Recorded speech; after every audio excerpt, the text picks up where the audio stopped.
Happy Friday. Technically, the moon is still in Scorpio at the time of this video coming out, but I did want to go ahead and get ahead and just go ahead and post this. The moon is technically in Scorpio, but we do have the moon moving into Sagittarius later this evening. So the moon is in Sagittarius, the sun is in Libra. This is your lunar lowdown. Let's get into it. When the moon is in Sagittarius, it's looking to learn something new. It's looking to expand everything, whether it be its mind, its belief systems, or even just its itinerary for a solo trip. But what it's not looking to do is feel the sads, which unfortunately Jupiter, the ruler of this moon, is in Cancer, and so there's a lot of potential for that. So look for emotions to be a little bit bigger. And I say that as an understatement with the moon in Sagittarius. Big emotions can become explosive. But the big takeaway is that the moon in Sagittarius does not want to be confined, which is interesting because eventually it will make a square with Saturn in Pisces, and we'll get into that in a second. But what we do see right away is that this moon in Sagittarius is making a trine with Neptune and Aries. And this trine can really expand on not only our emotions, but that need to kind of go off on our own and learn something new. I'm not even joking. This gives me very much vibes of not only like great optimism without any sort of proof that that optimism will work out, but also it gives me very much like this past weekend, I was like 2 seconds away from buying a bassoon. Do I know anything about how to play a bassoon? Absolutely not. But I was fully confident that I could learn in like a month or two. I'm telling you, I was fighting for my life.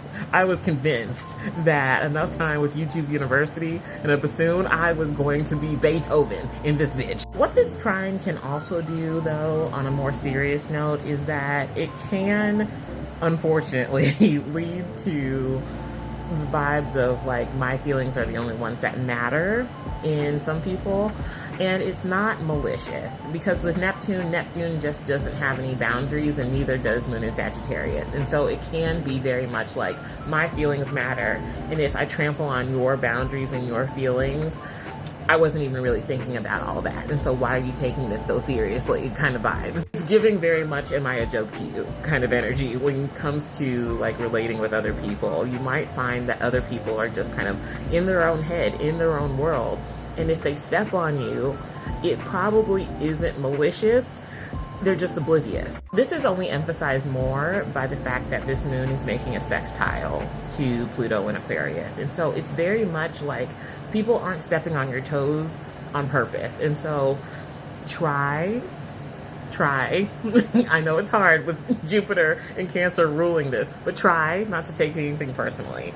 Unless somebody truly does say that this is personal, which with Pluto, people are very prone to take it personally. Because essentially what's happening with that sextile is it makes it very easy for people to either be completely on board with your free-spirited nature, or to be like, okay, your independence and your expansion is stepping on my independence and my expansion, and that shit's not gonna fly. Because what we have adding to that is that the moon on this day, Friday is very packed, you guys.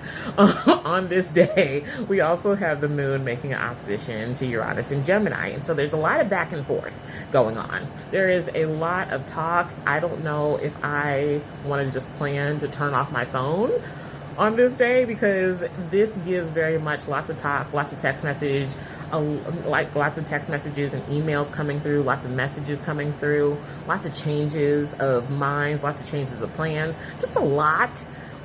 And it's already making me tired. But it's a lot of people expressing their fifis also. Like, so it's giving mental burnout if you're not careful. On Saturday, though, we do see things start to stabilize a little bit. We can still see some scheduling conflicts, especially when it comes to things that are actually needed and organizing things versus just kind of fleshing the format, because we see the moon in Sagittarius squaring up against Venus in Capricorn.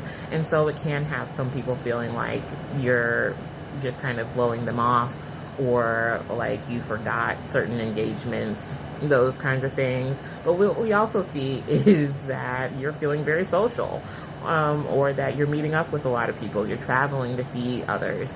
We see the sextile happening between the moon in Sagittarius and the sun in Libra. And so relationships and being social, going out with people, possibly also spending way too much money as you're going out with people can happen on Saturday. These social vibes can continue into Sunday because we see that that moon is making a sextile with Mercury in Libra. And this gives very much like you're not only having conversations with partners about maybe the future adventures you want to do, but it can also be like doing like some sort of like class, or like having some sort of debate about fairness, and it being an actual debate rather than an argument, and you know, things going well. Emotions can still get involved, but because it's a very nice aspect between Mercury and the moon in Sagittarius, I think that it can work in a very balanced way. Now, what we still do see, though, and this is why I bring up the emotions can still be big, is that we see the moon in Sagittarius making a square with the North Node in Pisces, which can have our emotions blowing up still. So that's Sunday. So yeah, just do your best to let cooler heads prevail. If you need a mediator on Saturday or Sunday, then, you know, ask for one if you have a serious conversation coming up. But other than that, that's all I have for you guys. Have a great weekend, and I will talk to you on Monday. Bye.